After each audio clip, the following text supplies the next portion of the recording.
नमस्कार मंडळी, कसे आहात आपण? आपण मजेत आहात ना?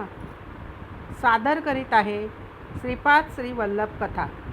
गुरुर्ब्रह्मा गुरुर्विष्णू गुरुदेवो महेश्वरा, गुरु साक्षात परब्रह्म तस्मै श्री गुरुवे नमः.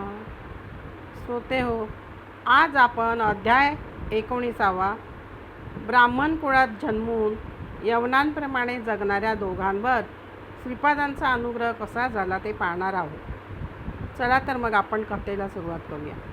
कुरवपूर येथे असताना श्रीपाद प्रभू कृष्णा नदीत स्नान करून बाहेर आले.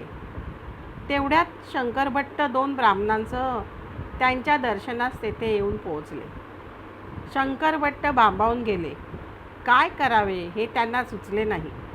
तेव्हा श्रीपादांनीच त्यांना नमस्कार करावयास सांगितले. शंकरभटाने चरणस्पर्श करताच श्रीपादांनी कमंडलूतील पवित्र जल त्यांच्या अंगावर शिंपडले व म्हणाले, बेटा शंकरभट्ट, मी तुझ्यावर प्रसन्न झालो आहे. प्रभूंचे वात्सल्यपूर्ण दृष्टीने शंकरभट्ट कृतार्थ झाले.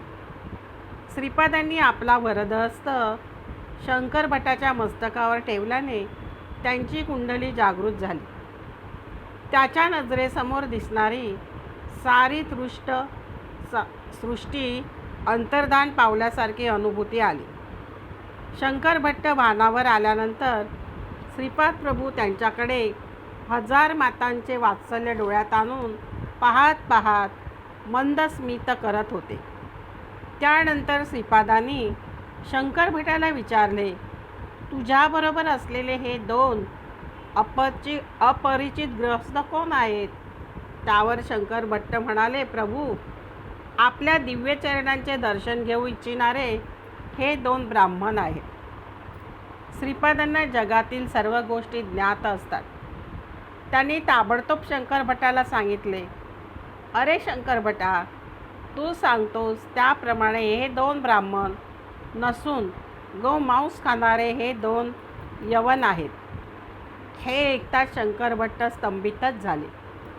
श्रीपाद प्रभू पुढे म्हणाले, ब्राह्मणाच्या जन्माला येऊन गौमांस खाणारे शिक्षेस पात्र असतात. श्रीपाद प्रभू त्या दोघांना, त्या अपरिचितांना म्हणाले, गोमांस भक्षण करणे केव्हाही बरोबर नाही. गायीमध्ये सर्व देवतांचा वास असतो. त्यांचे दूध पुष्टीदायक आणि तृष्टीदायक असते.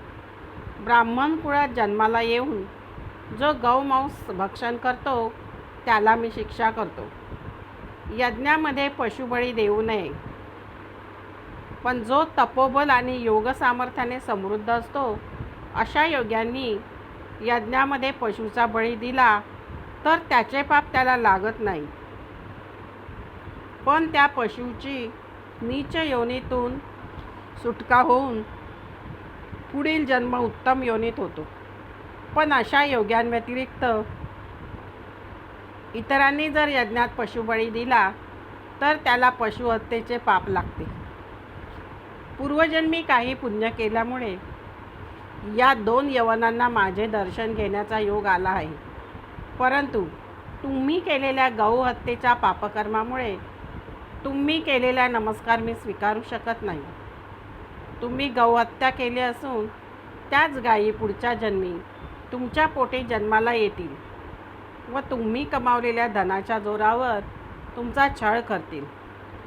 माझ्या दर्शनामुळे तुम्हाला अन्नाची कमतरता भासणार नाही, त्याची मी व्यवस्था केलेली आहे.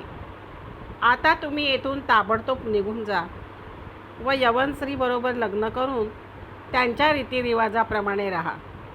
माझ्या दर्शनामुळे तुम्ही काही जन्मानंतर बडे बाबा आणि अब्दुल बाबा या नावाने जन्माला याल. त्यावेळी शिर्डीतील साईबाबांच्या दरबारात तुम्हाला वेगळे स्थान प्राप्त होईल. त्यावेळी महाराष्ट्रातील शिर्डी या भागात सद्गुरू साईबाबा या नावाने एक संत अवतरतील व ते तुमचा उद्धार करतील. माझे हे बोल काळ्या दगडावरील रेघेप्रमाणे सत्य आहेत. सद्गुरू साईबाबा शिर्डीमध्ये अवतरल्यानंतर त्यांच्याबरोबर बडे बाबा यांना महत्त्वाचे स्थान असेल. बाबा त्यांना बडे मियाँ म्हणून बोलावतील त्यांनी जेवण घेतल्याशिवाय बाबा अन्न ग्रहण करणार नाही. त्याचप्रमाणे अब्दुल हा बाबांचा सेवेकरी म्हणून ओळखला जाईल व तो आयुष्याची अनेक वर्ष द्वारकामाईत राहून बाबांच्या सेवेत घालवेल. बाबांची समाधी घेतल्यानंतरही अब्दुल बाबांच्या समाधीची सेवा करीत राहील. श्रोते हो, इथे कथा संपली. तात्पर्य. श्रोते हो, नमस्कार. श्रीपाद प्रभू हे साक्षात दत्तप्रभूंचे अवतार आहेत. ते सर्व सृष्टीचे आधार आहेत. त्यांनी सांगितलेली सर्व तत्त्वे ही ब्रह्मस्वरूप आहेत. त्यांचे प्रत्येक वाक्य हे खरेच असते. असाध्य रोग पीडित व्यक्ती, संकटात सापडलेला त्यांचा भक्त असो व इतर शिष्य, सर्वांवर त्यांचे तेवढेच प्रेम असते. त्यांच्या नामस्मरणाने आपल्याला आपल्या संसाराचे नाव पैलतीरी नेण्यास मदत होते. भक्तांच्या चुका दाखवून त्यांना सन्मार्गांना लावणारे दत्तगुरू म्हणजेच श्रीपाद प्रभूच होय. धन्यवाद.